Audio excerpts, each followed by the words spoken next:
अगर मैं कहूँ कि एक कैथोलिक स्कूल में एक टीचर जो नन है वो एक्चुअली एक डेंजरस साइकोपैथ है जो एक टीनेज बॉय के पीछे पड़ जाती है, तो क्या आप विश्वास करोगे? हेलो गाइस, मैं हूँ दिव्यांश और मेरे साथ आप देख रहे हैं द डीएम शो। आज हम बात करने वाले हैं 2015 की साइकोलॉजिकल थ्रिलर बैड सिस्टर की। स्टोरी शुरू होती है जेसन से। जेसन ब्रैडी एक हैंडसम टीनेज बॉय जो सिंगिंग का शौक रखता है। वो अपने गाने ऑनलाइन पोस्ट करता है और काफ़ी पॉपुलर भी है। उसके पेरेंट्स उसे वापस भेजते हैं सेंट एडलिन्स कैथोलिक स्कूल में, क्योंकि जेसन ने घर की कार क्रैश कर दी थी और थोड़ा रिबेलियस बन गया था।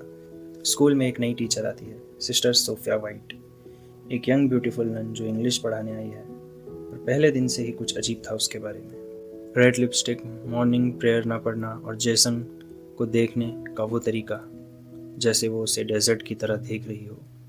जेसन की छोटी बहन जोई जो बहुत इंटेलिजेंट है और वाइट एंडल कॉलेज में जाने चाहती है, उसे पहले दिन से डाउट होता है, पर कौन एक नन पर शक करेगा? वो तो गॉड की सेविका है ना?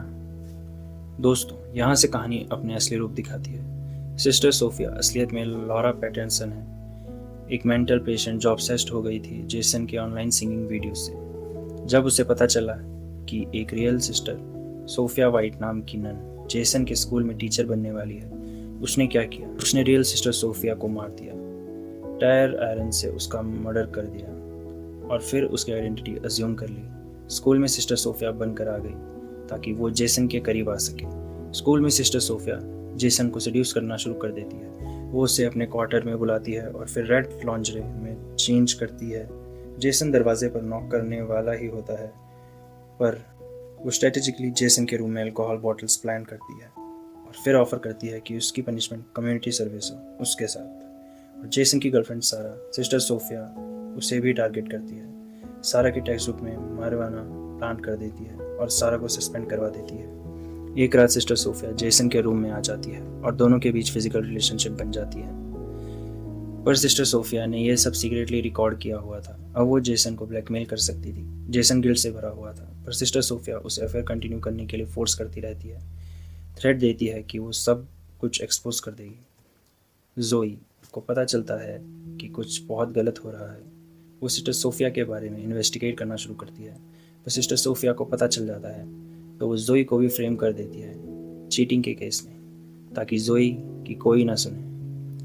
और जब सारा वापस स्कूल आती है सस्पेंशन के बाद, सिस्टर सोफिया उसे शावर में मार देती है, उसका सर बैश कर देती है और सीन को एक्सीडेंट जैसा दिखा देती है। अब जेसन समझ जाता है कि ये औरत कितनी डेंजरस है, पर वो ट्रैप्ड है क्योंकि उसके पास वीडियो एविडेंस है। जोई और जेसन मिलकर सिस्टर सोफिया के रूम में ब्रेक इन करते हैं। उसके लैपटॉप में उन्हें सच पता चलता है, real identity Laura Patterson, mental patient history, Jason के साथ ईयर्स का ऑब्सेशन और रियल सिस्टर सोफिया का मर्डर। और सिस्टर रेबेका जो कि हेड नन है, उनको भी पता चल जाता है कि कुछ तो गलत है। जब वो फादर को बताने जाने ही वाली होती हैं, सिस्टर सोफिया उसे लैंप से बेहोश कर देती है। चैपल में फाइनल कन्फ्रंटेशन होता है। सिस्टर सोफिया जेसन और जोई को कन्फ्रंट करती है। वो चाहती है कि जेसन उसके साथ चले, पर जेसन रिफ्यूज करता है। वो उसे उसके रियल नाम से बुलाता है, लॉरा, और कहता है कि वो एक क्रेजी स्टॉकर है जो डिजर्व करती है लॉक्ड अप होने की। यह सुनकर सिस्टर सोफिया पागल हो जाती है। वो जोई को मार देना चाहती है और कैंडल स्टिक से उसके सर पर वार करती है, पर सिस्टर रेबेका बचा देती है। फिर सिस्टर सोफिया सिस्टर रेबेका को स्ट्रैंगल करना शुरू करती है और तभी जेसन स्क्रू ड्राइवर से बैक में स्टैब कर देता है। सिस्टर सोफिया को उस वक्त समझ आ जाता है कि जेसन उसे कभी प्यार नहीं करता था। हार्ट ब्रोकन और फैटली वाउंडेड वो कोलैप्स हो जाती है और मर जाती है। तो दोस्तों, ये थी बैड सिस्टर की ट्विस्टेड और डिस्टर्बिंग कहानी। एक मेंटल पेशेंट का ऑब्सेशन जो इतना डेंजरस हो गया कि वो मर्डर, मैनिपुलेशन और ब्लैकमेल तक पहुंच गया। ये फिल्म डार्क है, डिस्टर्बिंग है, पर लेसन देती है ऑब्सेशन कितना डेंजरस हो सकता है। अगर वीडियो पसंद आया तो वीडियो को लाइक करें, सब्सक्राइब करें, कमेंट में बताएं क्या जेसन गिल्टी था। मिलते हैं नेक्स्ट थ्रिलर के साथ, तब तक सावधान रहिए।